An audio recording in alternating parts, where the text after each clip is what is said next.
stuff like that. That's basically just, I mean, I don't know if I said this on the podcast before, but it's about like doing the podcast was putting myself out of my comfort zone, but I'm quite comfortable in it now. So that's kind of putting myself outside of my comfort zone. I think we all need to do that from time to time anyway. It's not a bad thing. And if you don't want to listen to it, just don't. It's all right. But listen, enough about me. I want to also thank my last guest. Paul Green came on. He talked about botany and plants and flora, and a really interesting guest and really interesting topic, because I had no idea really about that kind of stuff. But I know it means a lot to a lot of people for their mental health and mindfulness and things like that. You know, plants and being out in the garden and stuff. So it was really nice to have him on. It was very relaxed and interesting conversation. If you haven't listened to that, go back, episode 137. This week, my guest is a life coach and a host of Change is Key podcast, Shane Conaty. How are you doing? Good, Derek. Thanks for having me on. Oh, absolutely. I just want to let people know that I was on your podcast and we will be talking about the podcast. So we have chatted before, which makes it probably, I don't know, makes it a little bit more comfortable. Yeah, I guess so. Yeah. Yeah, it's a little bit. Well, it depends. Actually, I'm going to ask you, as a host and a guest, because it's an interesting dynamic. Like the when I'm hosting, I don't know if it's because I'm like, you know, the one it's my podcast would say, and I'm the one asking questions. I'm obviously feel a little bit more comfortable and confident. Like when I'm a guest on a podcast, I feel sometimes feel a bit weird. Yeah, I know what you mean, but at the same time, I think I find when I have a guest on, or when I'm even doing a solo episode or whatever, you kind of, I don't know, I'm conscious of not going on and on too much. Whereas when you're the guest, you kind of have a license to chat away, and because the episode is kind of about the guest, you know what I mean? Yeah, no, and that's 100%. And I think, you know, I've only been on a few, but like there was only one that I was on that I was just felt a little bit I don't know, felt a bit uncomfortable. I don't know if my anxiety was up that day or what it particularly was, and it wasn't anything the host was doing. It was in my head, you know. And when you get into that kind of headspace, I think you will second guess everything you're saying. You won't Yeah. allow yourself to ramble on a little bit about a topic. You'll kind of put like restrictions on what you're saying, and then the more you do that, you get yourself into this kind of a mess, really. Yeah. I think mentioning some, I think you mentioned this to me before as well. Sort of, you said when you were doing some solo episodes, you felt like apologizing to people. Sorry, I have no guest this week. It's kind of like that, because Yeah, when I do a solo episode, again, you might be conscious of kind of going on and on too much. And I was scrolling through my list of episodes the other day, seeing like kind of just reminding myself, I guess, some guests I had on maybe a while ago that I might have maybe forgotten about or whatever. And I was looking at some of the length of the solo ones, and I'm like, how can someone sit there and talk for half an hour on their own? Like yeah. it seems mental, but once you get into it and start talking, you kind of just you're having to look at the time then and go, geez, I better stop. People are Yeah. gonna be my, bored, you know. my dad says that, like, about, you know, it is very difficult to sit there and talk for, you know, half an hour, 45 minutes, whatever it might be. Um, but like you said, once you get into the flow of a subject matter that you want to talk about, it does become a lot easier. Then it's just that kind of the initial entrance into it. You kind of think, who wants to know about this? But like, there's always somebody, I guess, you know. But like, let's get into it, because we always start with the same couple of questions, Shane. Could you give us a short history of your upbringing, please?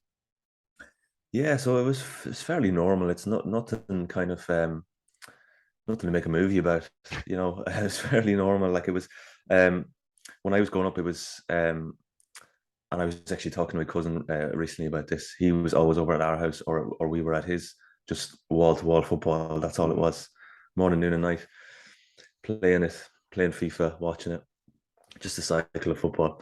Yeah. Going to school, trying to get there a little bit early so you could play football before school started. Running out for break to play football. You know, that's all it Yeah. was. So that was kind of my outlet, I suppose, my kind of way of like kind of expressing myself. I wasn't hugely confident like in class or anything, although I was mostly a good student. You know, I wouldn't be someone who would kind of like first to put their hand up for an answer. Even I'd be the person who knows the answer but is afraid that it's wrong. Do you know what I mean? I know the answer, and even if other people don't know it, there's a part of my mind that will go, I don't know, what if you put your hand up and it's wrong? What Yeah. if you know, and then you make a show of yourself, you know. I'm still like Um, that. yeah, which is it's kind of not nice. No, I'm not. I'd be much more confident now than I was then. Like, but Yeah, but I was good in school at the same time. Like, I would always get kind of good enough results. Although I put in secondary school, I kind of decided quite early, I'm not good at these subjects. I'm good at these ones, and that's it. That's just Yeah, the way it is. yeah, I was awful at maths, absolutely hated it. But liked English and mhm, I was quite into history, English especially writing. Even now, like I'll write stuff, even sometimes just for myself, or I'll show like one or two people or whatever. mhm, Whether that's, I mean, even like the newsletter that I do, or it could be, I wrote a short story that I sent to one of my friends. So I was always into that stuff like that, yeah, and I'm glad that I've kept that up. Um, so yeah, fairly normal, like fairly, like again, myself, my two brothers, playing football, watching football. Um, well, that we sounds, similar enough to mine because I like I've said two brothers as well, and it was a lot of football in our house as well. yeah, you kind of didn't have a choice. Now I would have still made the same choice if I had one, but dad, being so into football, and his brothers, you just kind of grew up around Mm. it. We had a big enough backyard at home, like where that's all you could really do, like was play football, and in the countryside too, like so in Cavan. So there was no like some of my friends that I live in Maynooth now, like, and some people Mm. I know from who are originally from here, like talking about their childhood running around the estate or stuff like that. Even that's kind of a bit mad to me, like, because Yeah, if I wanted to go, the cousin I was talking about, if we wanted to go to his house, it was about an hour of a walk, or say whatever, however much of a cycle. So usually would cycle. Um, so we didn't have the kind of, like, your parents send you running to the shop, or yeah, um, I'm just going down the road to my friend's house, or whatever, like, or so it was kind of yeah, you just had to sort of, I suppose, find your own like games to play, things yeah, to do, like, again, be a lot of hours sitting up playing the PlayStation, playing FIFA, or playing whatever. yeah. Um, It sounds nice though. It sounds like idyllic kind of yeah, stuff, and you can't really yeah, complain. I mean, I've heard so many different stories off the back of this question, that like some are really, really hard hitting and stuff. And obviously it's much nicer to hear that people enjoyed themselves and had a nice childhood. So kind of off the back of that, Shane, like when did you first become aware of mental health? I think I was thinking about this because I know you said this to me in advance, and the first thing I thought of was, I'll say, only in like the last couple of years, like Yeah, properly aware of it. But then yeah, I was like, no, actually, if I go back to secondary school, um, because when I was talking about the results I might have got or whatever, at the start of secondary school, I didn't do that well with results and tests and stuff, because I found I actually found the bridge from primary school to secondary school quite tough. And I don't know many people who talk about that. I'm sure others found it the same way, but I don't really know people who kind of who I guess talk about that. But my primary school, again, in the countryside, was so small. It was when I finished in sixth class, was 50 in my school. Then you're suddenly going into secondary school where there's like 100 and something in my year. yeah, That was a massive jump, like. And this idea of like going, changing classroom every whatever 45 minutes, all these new teachers, tons of people, suddenly you have a locker, even stuff like that was yeah, all just like, what, because like in primary school, it was in sixth class, it was me, four other lads, and I think four girls. That was my sixth class. So just five lads, four girls. The five lads would go play football. The four girls would talk about whatever they talk about, or do whatever they do. And so so that was just our own little kind of group, our own little sort of group of friends or whatever. Like, um, even I remember, like, in school, primary school, we used to do swimming, I think every like second week or something like that. On a Friday, you'd finish early, you'd go swimming. And me and the lads be like, take over the back of the bus, like the back of the bus is ours. yeah, So that was like all that kind of stuff. Suddenly, secondary school, you're just like tiny little first year, and yeah, walking past these 6 years who are massive. Um, so that was kind of tough, like, and the the step up, obviously, in the classes themselves and exams and everything, like, I found that quite tough till I got to probably like the second half of secondary school. hmm So I'd say that was the first thing, like, where I was like, and being in a school full of lads as well, 600 lads, no one, you can't talk about like lads, I'm Yeah. struggling with this. You know, it's just not, they don't, it just wasn't done. Like, um, so, and especially when even I'm sure other lads were kind of struggling with similar stuff or whatever, but because they're hiding it so well, you're like, I must be the only one, Yeah. you know? So then you come out of school, and then I kind of couldn't wait to get out of school by the end of it, because then the idea of college freedom, doing what you want to do, and kind of having your own sort of um small group of friends again or Mm. whatever. Do you know what I mean? Even though college is bigger in a way, it was kind of like, It's a little bit, yeah. There's a difference, and I mean, there's a difference in between all. But like the culture shock, I suppose, of your initial move from primary to secondary, of the tiny numbers to massive numbers. And I remember my little switch, and my switch between the two, and it wasn't as dramatic as that, because maybe my primary school wasn't that small. There was quite a number of kids, and probably a classroom of 25, 26. And I remember going into the secondary school, but my brother was in that school as well, so people kind of knew me through him, and it doesn't sound quite as a shift. So I can't really remember the switch, and that's interesting what you're saying about it. Maybe it's because, well, I'm sure you've figured this out already, but that idea of a tiny group to a massive thing, it's like moving from a country, a tiny village, to a city, and all of a sudden you're nothing, like, you're no one. yeah, and it was almost weirdly a status thing too. I'm Mm. just thinking this now, like even though you don't at the age of 9, 10, 11 or whatever in primary school, you don't appreciate like things like ego or status or things Mm. like that. But now in hindsight, it probably was um, like again, I go back to football, because that was what everything revolved around back then. Um, I was like, that's where I got my confidence from. Mhm. I always felt I was quite good at it. So that was where the bit of confidence I had would come from. So that was another shift as well, where you're going from this small yard where like you feel like you're one of the best players there, and when you're playing football, like then suddenly you go to this massive GA pitch or football pitch in secondary school, where you're not gonna stand out as much. You're in the middle of a load of lads playing football, and but also you're like, I'm even going to be able to get to play football because there's so many lads. And like in first year, you're never going to obviously kick fifth or sixth years off a football Yeah. pitch and say we're playing. So that was another thing as well. Um, and I probably didn't anticipate all of that stuff when I was making that switch to secondary school.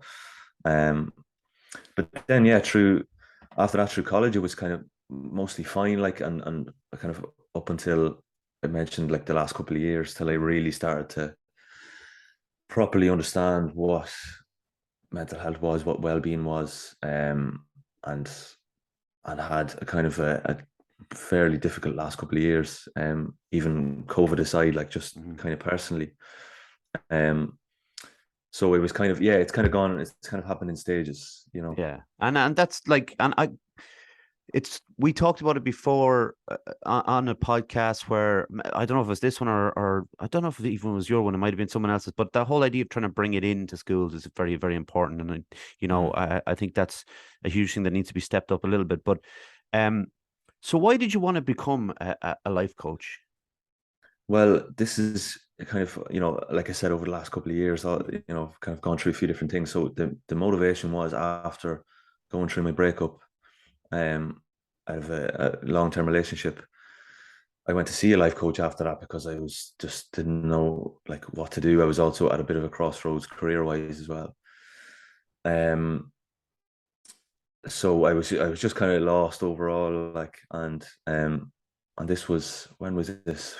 Would have been early 2021. Mhm. So I think restrictions were just starting to um go through the kind of come down in levels, whatever it was. Level 5 was the No one knows worst or what it whatever was. it was. Yeah, it was starting to kind of change or whatever. So you could do more things, but I still just felt like stuck and lost and like couldn't do anything or whatever. So I went to see that life coach who was great. She helped me out a lot, gave me lots of like tips I knew I needed but didn't know I could access, if you know what I mean. Skills I didn't know I could access, things I didn't know I could do. Um, and then because I was at the kind of crossroads in my career, like I talked before on my podcast about doing criminology before, I was tutoring, I was doing different kind of research projects and stuff like that. And it was very interesting and enjoyable. I just found the kind of academic system, unless you're absolutely ruthless to get like PhD funding and continue with that, then it's not, it's kind of, it might not be sustainable as a career. Mm-hmm. And at that stage after the breakup and all, I was like, I'm not sure, even if someone gave me funding now, I'm not sure I'd want to go through 4 years of a PhD, of that hard slog. And the funding is kind of famously low as well, even if you Mm-hmm. get a scholarship. So all of that was going on. So I went back to my life coach after, I think, 3 sessions, and I was like, I'm so into this that I wonder, I'm starting to think I could do it myself. Like, and she was like, yeah, why not? Definitely. And gave me a lot of encouragement about that, and showed me the course that she had done. And she was like, oh, I think you'd be definitely suited to it, and on all this, like, so. And I was like, I feel like this is just now kind of perfect timing. So I went for it. There's a thing. Sorry, Shane, to kind of, because this is an interesting thing for me, because when I started the podcast, I didn't know what a life coach was. You know, I know maybe I'd heard of it. I can't really remember, obviously, but how did you know about life coaches? Where did you hear about it?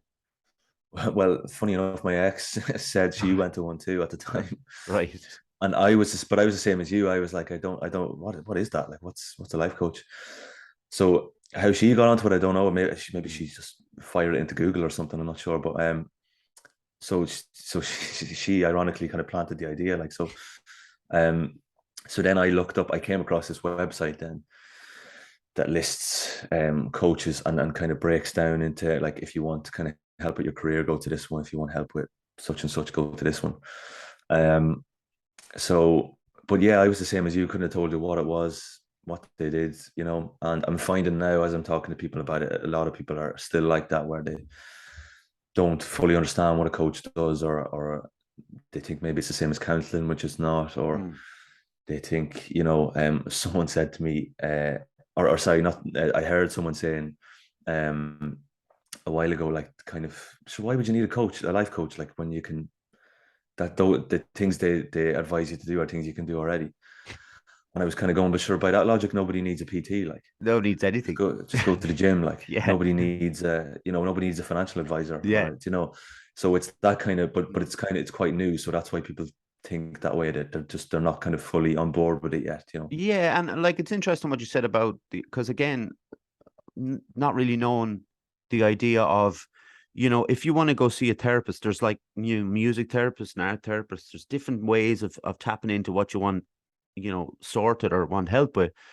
And I didn't realize that with life coaches, there is a specialty, obviously, then in certain things that you could be helped with. Yeah, and it's kind of, I suppose it's up to yourself, I suppose, as a coach, to kind of carve your niche out a little bit. Mm-hmm. That woman I went to see as a coach, she, I was her client. She does most of her work in kind of career stuff, which is what I went to her for, and then ended up still talking about the breakup and all that kind of stuff and how that was affecting me. But like, even now, like, I'm kind of, I find a lot of the stuff I do with people at the moment is around, like, confidence, or trying to gain confidence because of lack of self-belief when they come to me.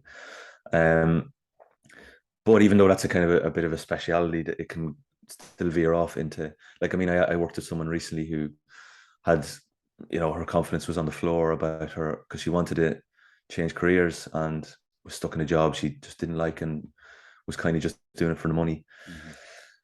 As in, I don't mean that in a bad way about her. I mean, as in, the money was the only thing keeping her in the job, Of course, yeah, yeah.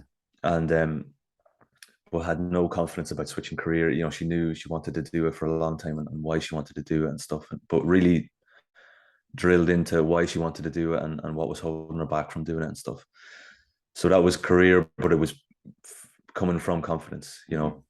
Then the result was more confidence, and she made that change in career, and is now doing the job that she loves and is passionate about, which is great. So, but I find as well, someone could come to you on day one and say, what I'm struggling with is, say, I hate my job, for example. and you'll say, okay, but then the more you go into it and over multiple sessions, you'll find it's not that you hit, well, okay, it is you hit your job, but the real issue is you have no confidence, you have no self-belief, no one gives you encouragement. That's why you feel like you can't make that jump. So at the surface they'll say something like that, but underneath it'll be something that maybe they don't even realize is going on until you've worked with them for a little while, and then they go, "Oh God, geez, I didn't even realize that was an issue." Yeah, and like self-belief and confidence is such a massive issue for so many people. And even what you were saying about the question in school, like if I'm doing like jujitsu now, and Martin the coach says, and what would we do next from here, I might know the answer, but I'm never the one to go, and I'm like 40, you know what I mean? I'm older than everybody on the mats. It doesn't, like, if I get it wrong, I know that who cares? Doesn't matter. He just does it anyway, and we have a bit of a laugh. But it's that thing where, because we know the fleeting nature of confidence, it's such a, it can be 100% for a week. Everything you do, you think you're brilliant, and then all of a sudden there's like this crash, whatever it might do. It's a tiny little thing that might set it off. And like, I myself do not know how to change that. So that's where someone like yourself comes in, where you can, like, I'm not saying everything has to be 100%. It's probably a bad thing if everything's 100%, but there has to be a level where at least we'd not dip them below 70. Yeah, absolutely. And with confidence, I find confidence is one of my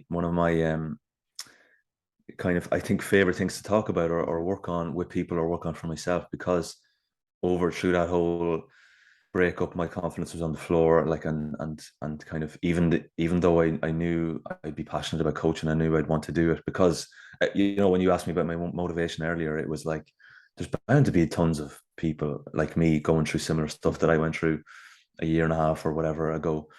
What if I could help people like that? Because, and there's also bound to be people who were like me, who don't know what a coach is, or don't know where to go looking for one. I want to help people like that. So that was the kind of motivation. I want to be the person for them, like my coach was to me at the time when I needed it. Of course, yeah. So confidence, yeah, I had no confidence through that time, but I found it was a practice as I went on. It was something you practice. It's a skill you develop. I used to think it was something either you have it or you don't have it. Like like what, I don't know, like a birthmark. You have it when you at the beginning, or you don't. That's it, But it's not. That's not true. It's something you develop and grow as a practice. So like we're doing a podcast, episode number 130 something, you said you're much more confident now, I'm sure, doing this than episode number 5. I dread to think of listening back to them, I'll be honest. But you know what? Funny you say that, because I practice, and I mean practice. I choose that word deliberately, listening back to all my episodes that I do, because as cringy as it might be, and as kind of weird as it might be listening to your own voice, that gives me confidence, because I listen to it as if it's someone else talking to me, and I'll go, that's interesting how I ended up getting landing on that topic, or that's interesting how I brought that up, or that's, sometimes I will go, I could have rambled on a bit less about that, or I could have, got to the point a bit quicker there, or whatever. But that gives me confidence listening to that. I feel less cringy then when I'm going to sit down and do a podcast or do anything, because then you take that confidence from something that you're good at and something you're confident in, and apply it into other areas as well. And that goes in, like, the self-critic is all right to be there, because I mean, we're always trying to develop. We don't want to be, as I said, 100% of confidence in them, thinking everything we've ever done is incredible.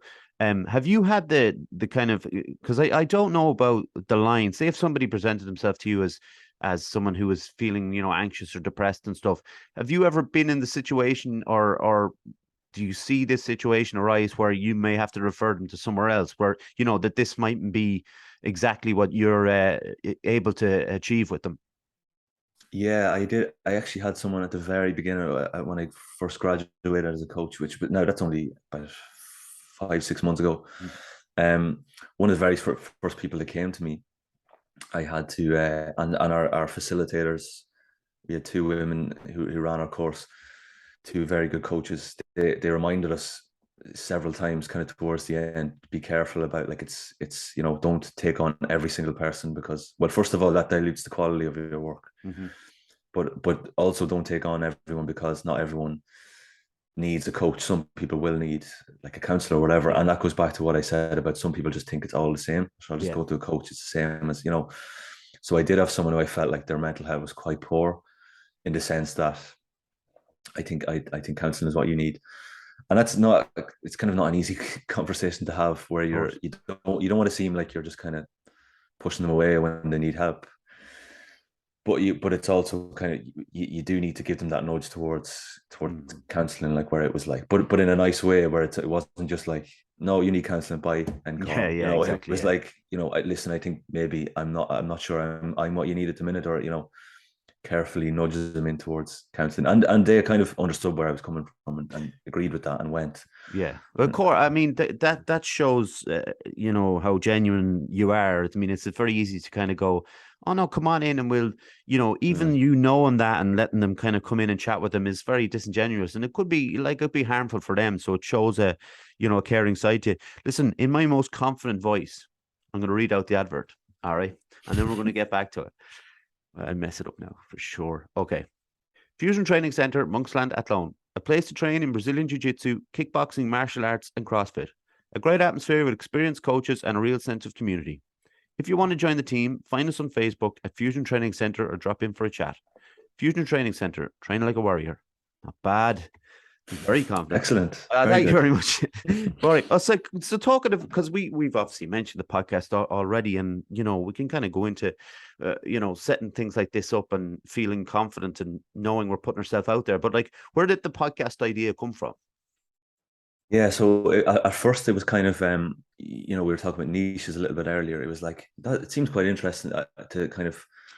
I ran the idea by my facilitator, or by one of them, Rochelle, who's a really, really nice woman, an excellent coach. I actually recorded an episode with her the other Oh, nice. evening, which is going out tomorrow.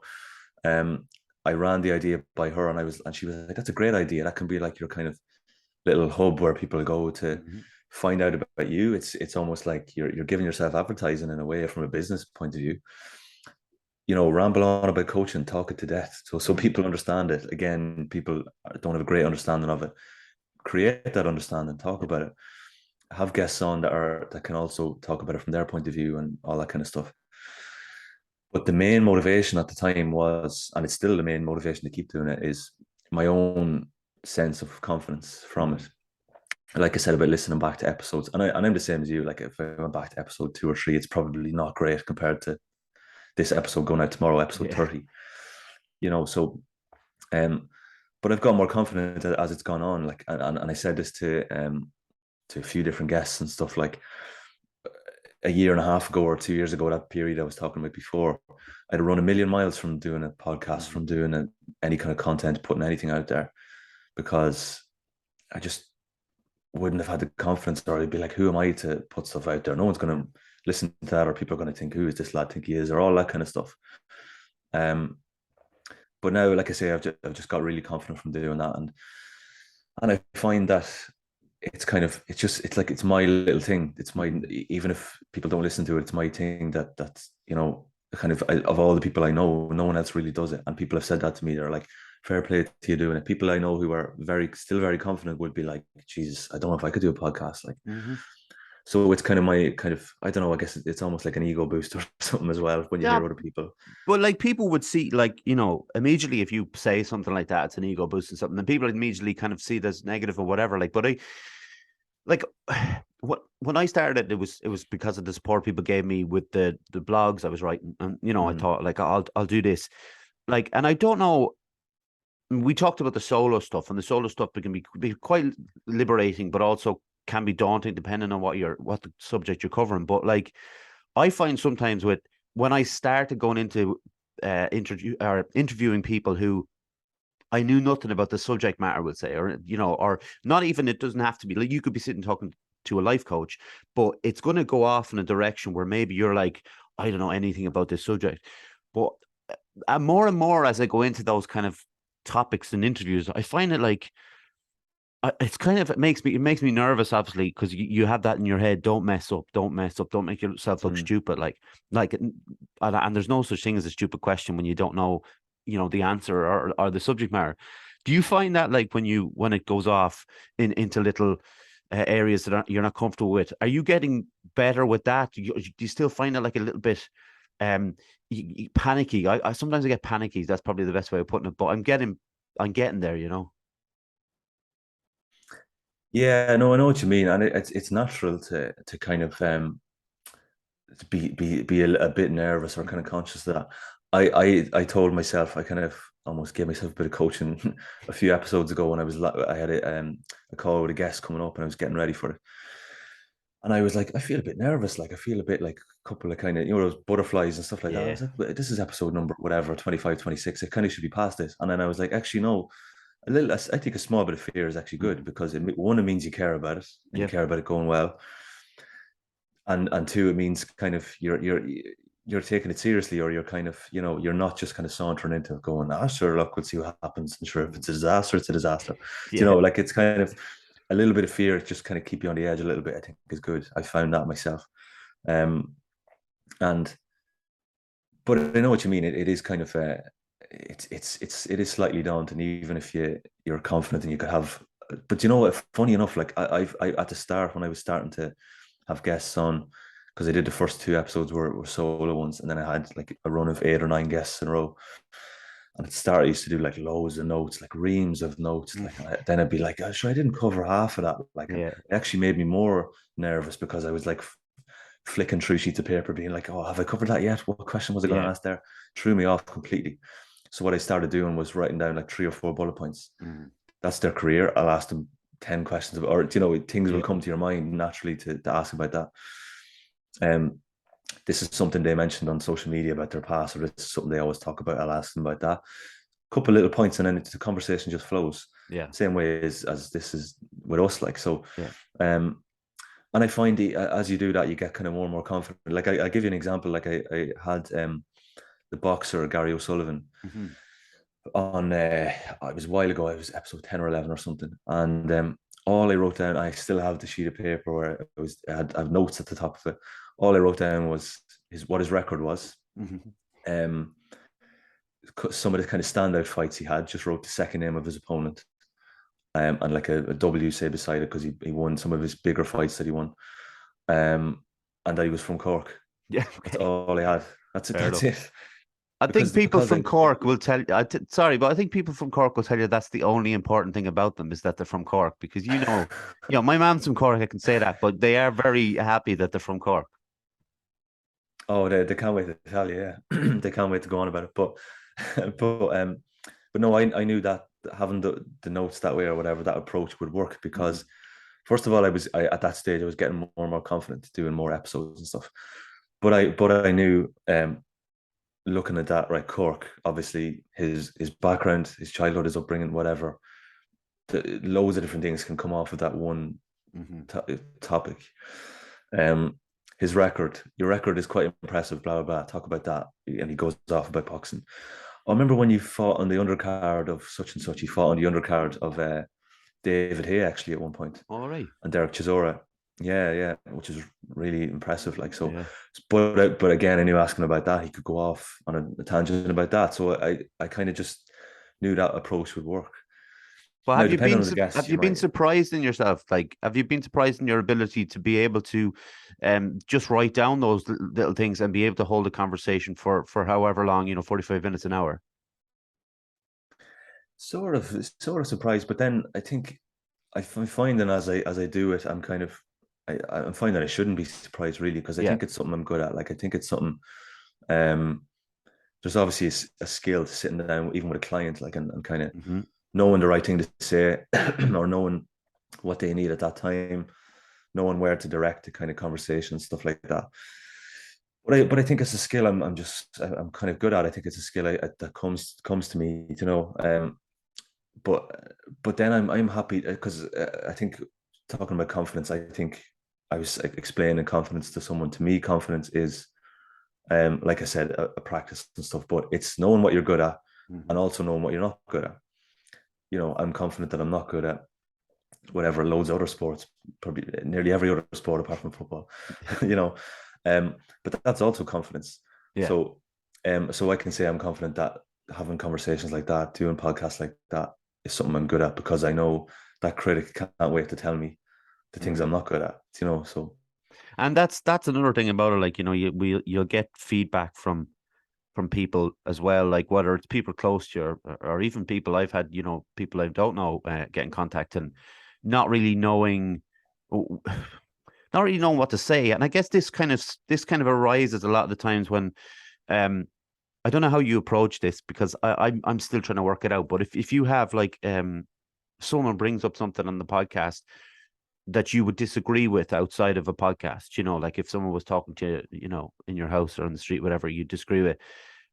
I find myself that I don't want to alienate the guest, because, I don't want someone to turn around, well, piss off and delete this episode and that's the end of that. Like, because that could easily happen and it'd be up to them.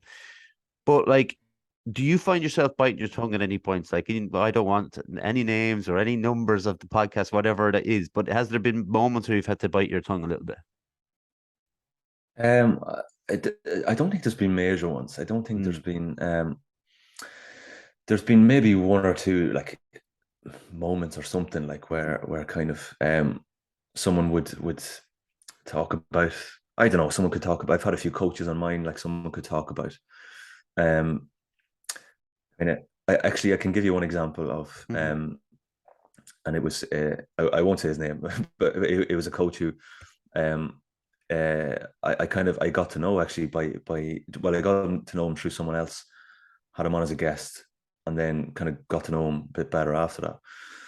And he's a great coach and he's a really nice lad. But he the reason I had him on was that he went through a whole thing of kind of coming through addiction and breaking away from that, and kind of then that was his motivation to become a coach and work with people, which is great. But when he did the episode with me, he was talking about, or I was talking about the connection of kind of, you went through that. I would have studied people like you doing criminology. I would have, you're an example of someone we would have talked about as a kind of cohort of people, addicts and people who kind of, in and out of the system maybe, and on all this kind of stuff, like, and people who need that kind of support and stuff. And I was like dancing around it a little bit, and I was said to him, I was like, I'm hesitant to say, like, I'm hesitant to say the J word, for example, or whatever. And he was like, junkie, just say it. It's grand. Doesn't matter. I was like, oh, okay. Because I just wasn't sure how that would land with you. If I threw that at you,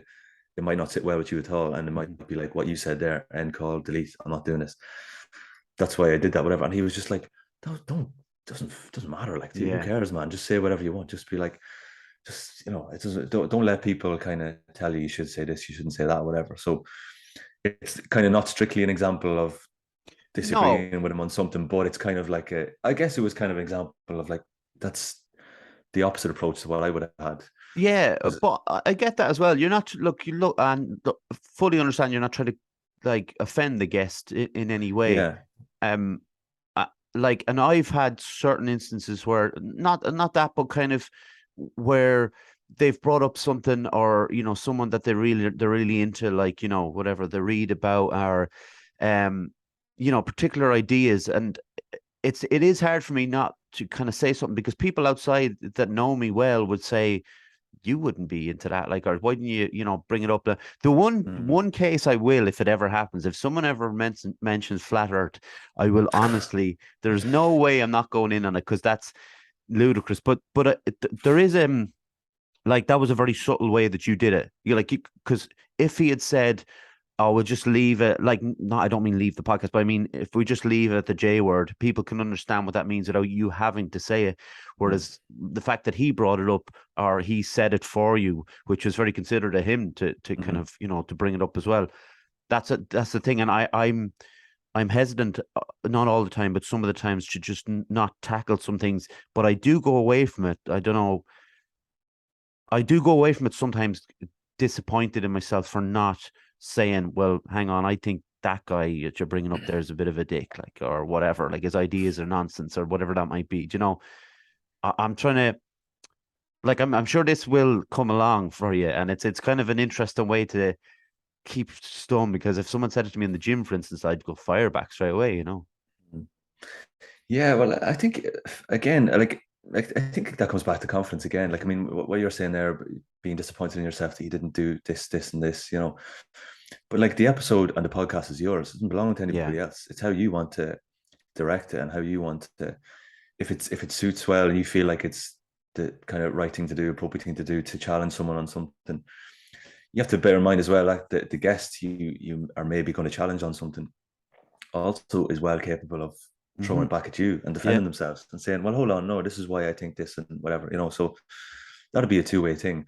And for me, I listen to a lot of podcasts that would make an interesting podcast. Yeah. People challenging them, as long as it doesn't break out into a fucking argument you'd have in a pub, like, that's the thing. A mature argument, yeah. Yeah, But I don't want it to. I'd never want it to be like where it gets to the stage where effing blinding each other, and all of a sudden it's just like, well, we'll just like cut the podcast, because it could, like you said, it could lead down a road of a very interesting conversation of ideas and why I don't necessarily agree with that, and they don't necessarily agree with me.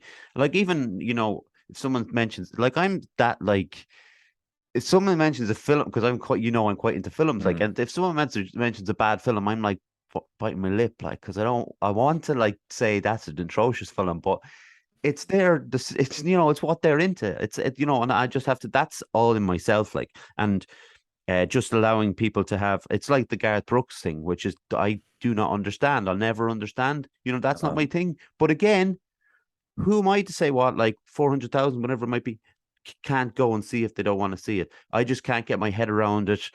And there's a lot of things like that in the world where I can't quite get my head around.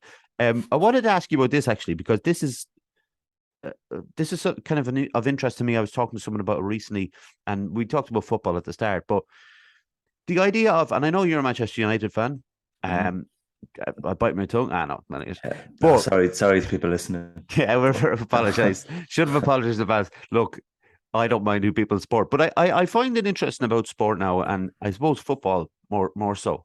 So when I was, and I've said this in the podcast before, so I was going home one day with my brother after collecting the dole. I was around 26, I think. So I was about 14 years ago, right? 14, 15 years ago, and going home. And I was wearing my Arsenal jersey. It was that horrible maroon and navy one.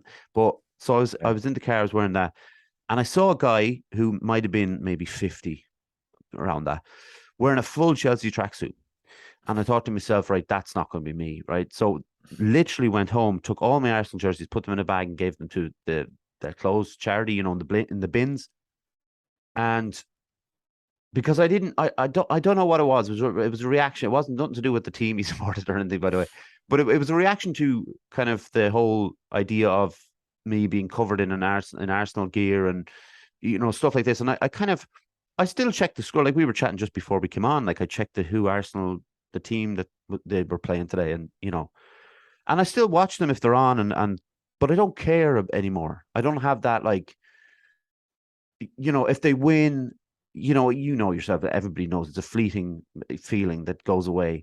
If they lose, it used to mean a lot more to me. I don't care now if they lose. It's like, what about it? I like talking about it sometimes. Do you, like, and you're younger than me now, but do you have that in football? Do you still, like, from when you were young, because obviously you were so into it young, do you still have that kind of, do you still care about the winning and losing, or is it just more of a kind of a passing hobby at this stage? Yeah, it's funny. I definitely cared more about it when I was younger, like watching it and the results and stuff. I remember vividly as anything, being 13, watching United win the Champions League, because I was only 4 when in '99 for the treble. Yeah. So I don't have any memories of that. Like, so Moscow 2008 was the one for me. Like, senior team in the Champions League at that age as a kid is like the best thing in the world. I don't know anything about it. That's not why I brought that up, but yeah, it's all right. But no, it's different back then, I think, to now. Like, I'm just slightly over twice that age now. I'm 27 now, so it is different. Like, and also it's different because of the fact that United have been brutally bad for most of the last decade. Like, so, but no, I've been talking to some of my friends before about this, where I've become. It's funny you brought that up, like, because I was only talking to someone about it recently. I've become very good over the last few years at separating the 90 minutes of watching the game itself from everything, the whole rest of the day, the whole rest of the week. And I know people who are quite bad. I mean, they'll say stuff like, "Oh, United lose and it just ruins your week." I'm like, Yeah, that's mental. It shouldn't ruin yeah, your week. It's mental. Like, I'll give you Liverpool if we lost to Liverpool, we got yeah, hammered yeah, by Liverpool twice last season. I'll give you that. That's fair. I can't stand Liverpool. yeah. Anyone else, it's insane. Like, it shouldn't be that bad for you. Like, so. And equally, then when they say, like, because I'll flip it, then I'll say, well, if United win against whoever on Saturday, does it make your week? And they kind of go, oh well, yeah, no, it's good, like whatever. I'm like, well, if it's ruining your week when they lose, it should make your week when they Yeah. win. You can't, do you know what I mean? You can't. You said it's a fleeting moment. It is when your team wins. But I've become good at, like, I'll watch the game. Yeah, you're annoyed if they lose. You're Mhm. happy if they win. You find, you and your friends analyze it afterwards like experts for an hour or whatever. Yeah. But then I forget about it. I just move on and Mm. just, like, whatever. Like, I'm again, some lads I know will be heartbroken if they miss a game. Whereas I'm like, well, no, I had Mm. something more important on. I'll Exactly. check the result and the highlights after. But, like, so I just separate it from kind of, because I always preferred playing. Like, I always Yeah. was more into playing football. Like, I always just got more out of that. I Like, often I wonder a bit though, Shane. I wonder, is it partly to do with the decline of the team? Because as an Arsenal fan, I was spoiled. In my school years, 98, I was 16. They won the double. They won their first Premier League, and then going through that 8-year period where they really were unbelievable. They still had United in their way, of course, but they even got to the Champions League final at one point. mm, But then I wonder what separates it. Like, if it is the decline of Arsenal as a team to I think they were always decent to watch, but not necessarily didn't have the kind of backbone to win anything significant after 2010, whatever it might be. But then I wonder, because I wanted to ask you, because I knew you're a bit younger than me, like, is that the case? Like, because at your age I was still like loving it, but I was starting to do what you're talking about, the separation mm, of the 90 minutes, and really kind of moving away from the fact that, like, this is a club that's never heard of me. Like, I mm, don't exist to Arsenal. So why am I putting so much into it? Why did I only learn when I was 33, 34? If Arsenal are losing 2-0, just turn the television off. mm. I mean 2-0 with 10 minutes ago, or but I'm not silly. But you know the idea, like, if they're getting hammered and you're annoyed, and it's like, why sit there and like kind of let it like bother you even more? Like, it doesn't make any sense. But we do it, like, and well, we mightn't do it anymore, but like, I certainly did it, and I did it for an awful long time. Mm. Yeah, I will. I kind of, it's funny being a supporter. It's kind of a weird concept almost, Mm.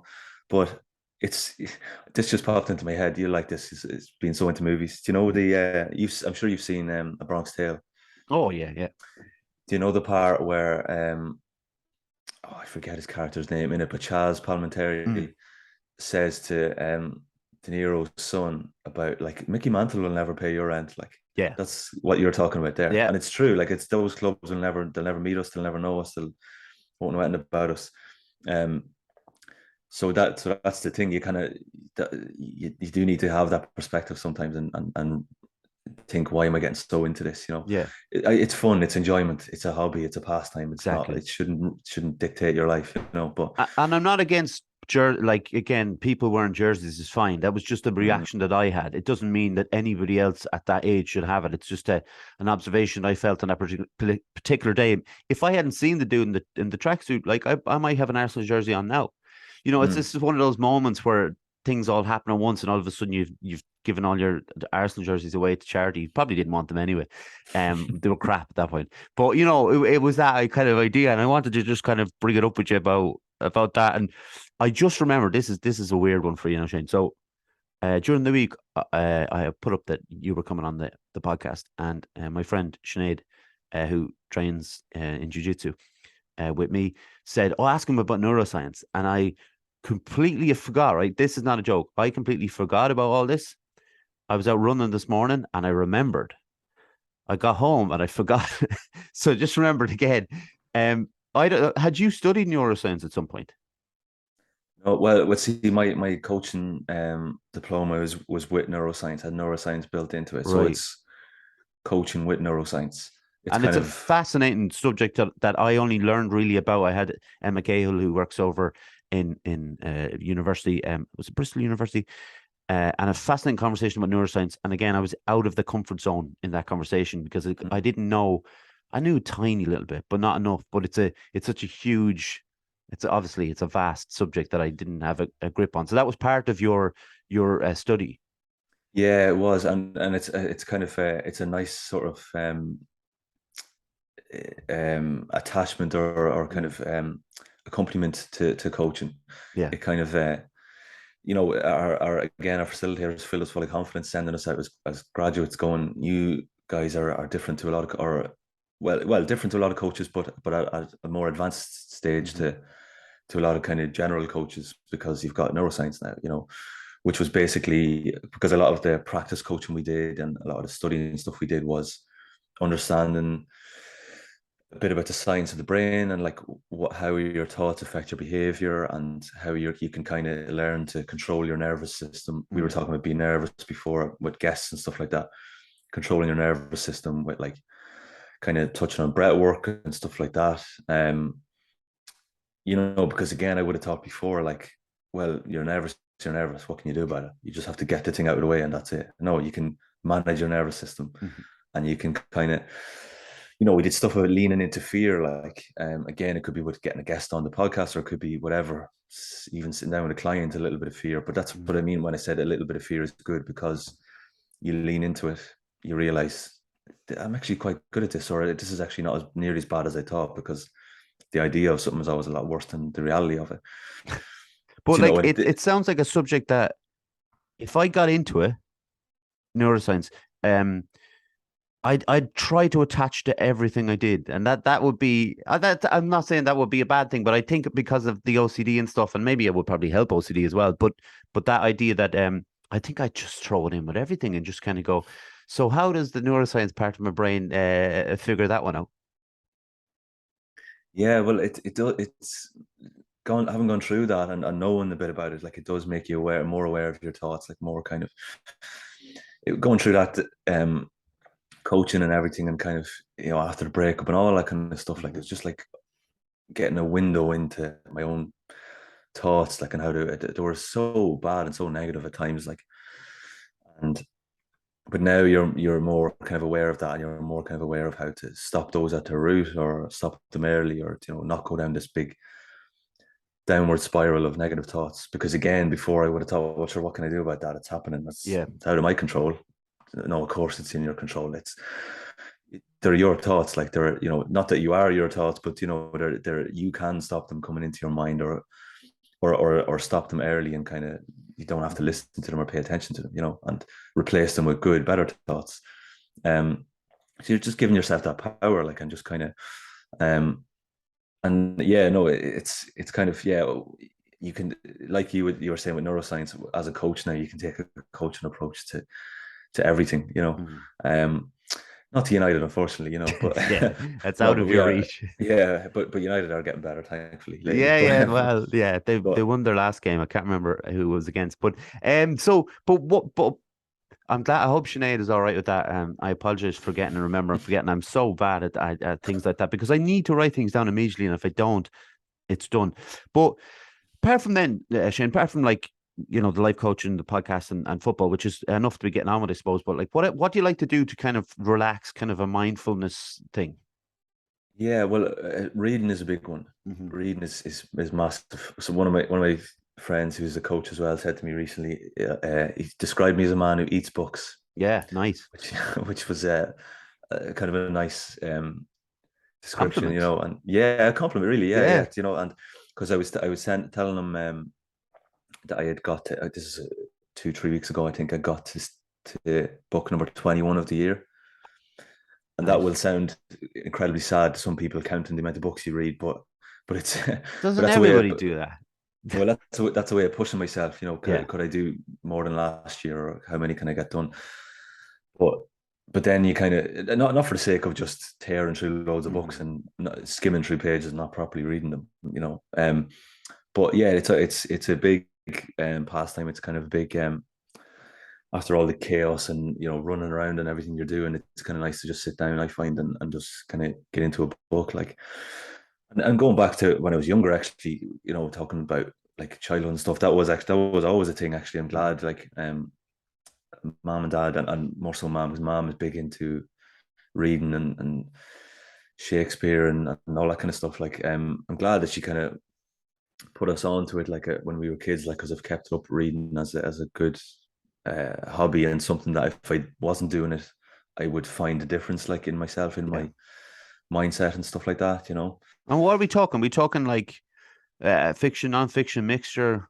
A mixture of both, Yeah, yeah. Used to be always fiction until I became a coach, really, and or yeah. started a bit to study it, and started to read some books to like, as part of the course that you had to read. And then that was like, these are kind of quite interesting, or and started to read more books then, like that, where I don't know if you know Ryan Holiday. He writes a lot about stoicism. No.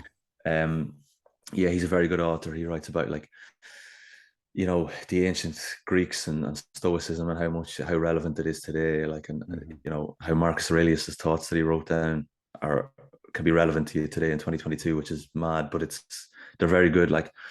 And so books like that, but also still fiction. Like, I still kind of keep up fiction. I'm actually reading a Cormac McCarthy book at the moment. I don't know if you know him. Oh, he's He wrote unbelievable.